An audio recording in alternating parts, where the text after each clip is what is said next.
नमस्कार दोस्तों, मैं Lalita Agarwal PSSM blessings audio team Kolkata से बोल रही हूँ।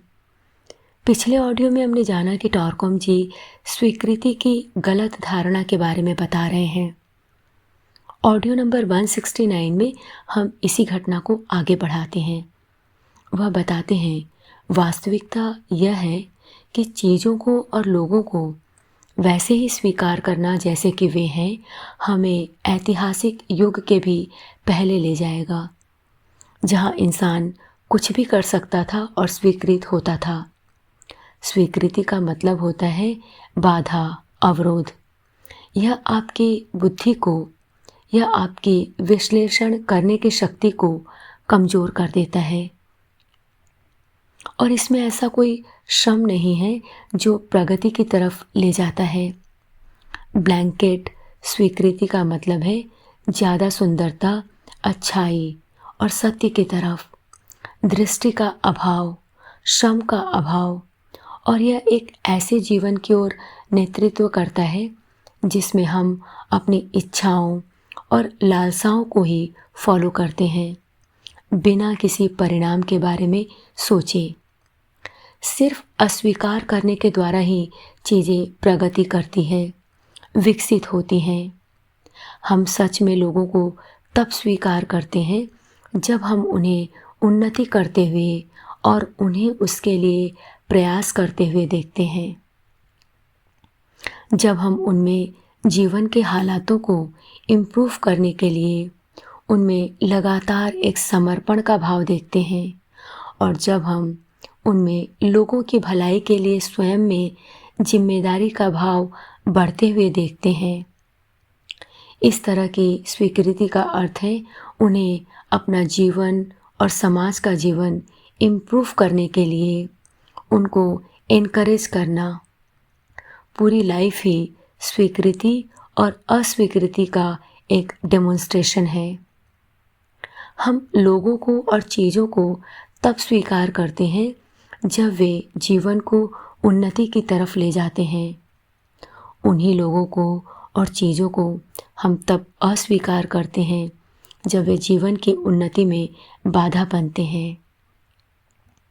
एक सभ्य और स्वस्थ समाज में लोगों को तभी स्वीकार किया जाता है जब वे स्वयं को इम्प्रूव करते हैं, विकसित करते हैं, क्योंकि जैसे ही आप स्वयं को इम्प्रूव करते हैं, आप दूसरों की सेवा करते हैं और अपनी खुद की लाइफ को भी एंजॉय करते हैं।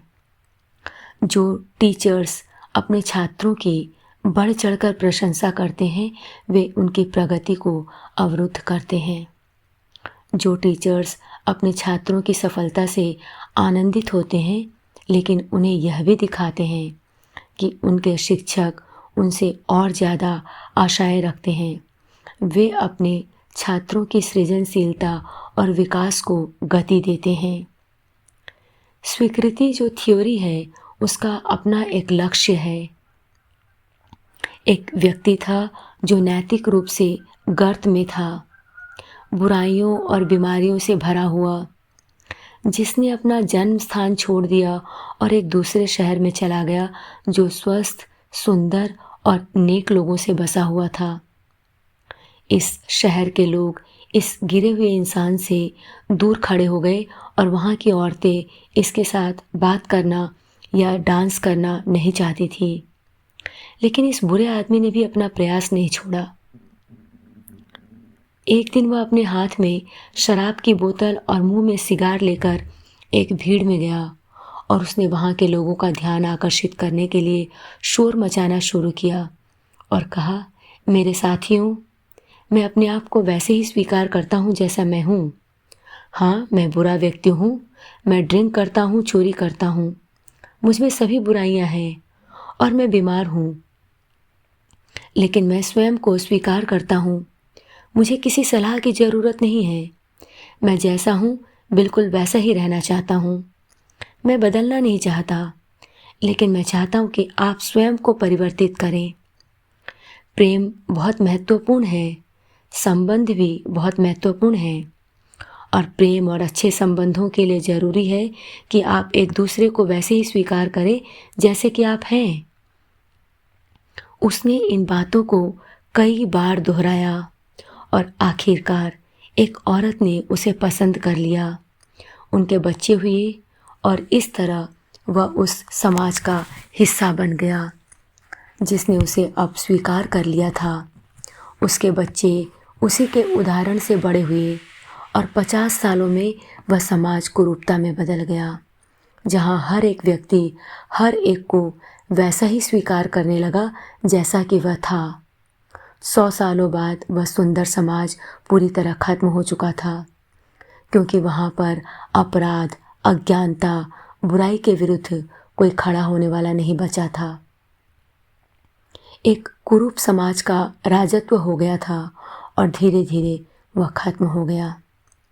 यह सिर्फ लगातार और प्रगतिशील अस्वीकार्यता के द्वारा ही हो सकता है कि हम अपने गुणों को बरकरार रखें, परफेक्शन और महानतम सौंदर्य के प्रति अपने प्रयास की आत्मा को बरकरार रखें।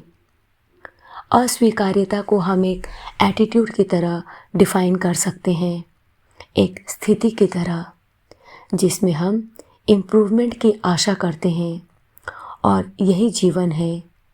जीवन स्वीकृति के द्वारा प्रगति नहीं करता, बल्कि अस्वीकार करने से भी प्रगति करता है।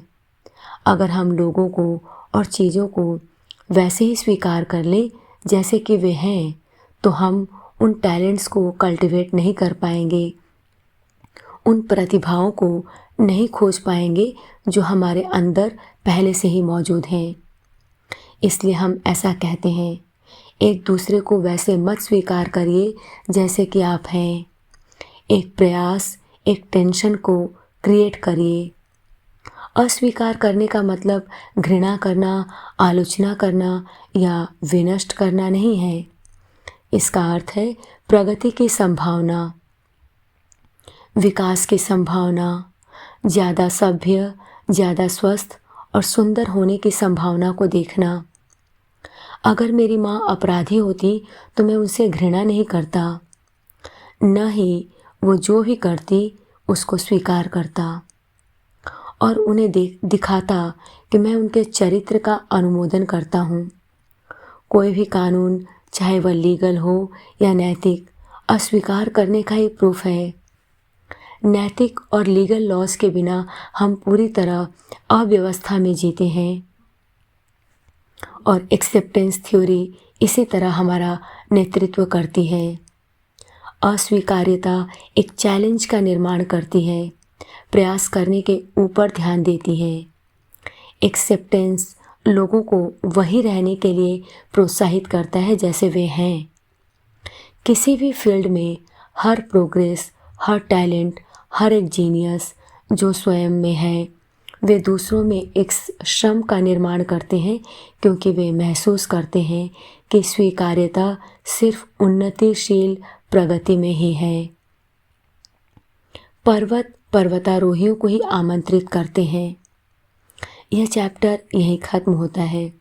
हम एक नए चैप्टर की शुरुआत कर रहे हैं जिसका नाम है सेल्फ एक्सर्शन, यानी स्वयं का प्रयास। ज्ञान के छात्रों की एक साधारण भूल है कि वे सोचते हैं कि वे सब कर चुके जो कर सकते थे। अपने स्वभाव को चेंज करने के लिए, इंसानियत को सर्व करने के लिए, ज़्यादा सौंदर्य को निर्मित करने के लिए। लेकिन लगातार प्रयासों द्वारा वे छात्र जल्दी ही इस बात को रियलाइज़ करेंगे कि इन 3 क्षेत्रों में वे जो कर सकते हैं उसकी कोई सीमा नहीं है, और उनके पास शक्ति, ज्ञान और प्रेम का असीमित स्रोत है।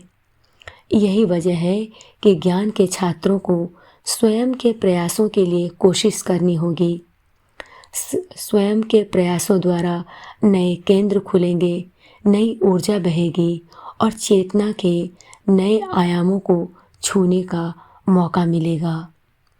आज के लिए इतना ही। अगले ऑडियो में हम इसके आगे की घटनाओं को जानेंगे। तब तक के लिए धन्यवाद दोस्तों। आप सभी का बहुत बहुत आभार। आपका दिन शुभ हो।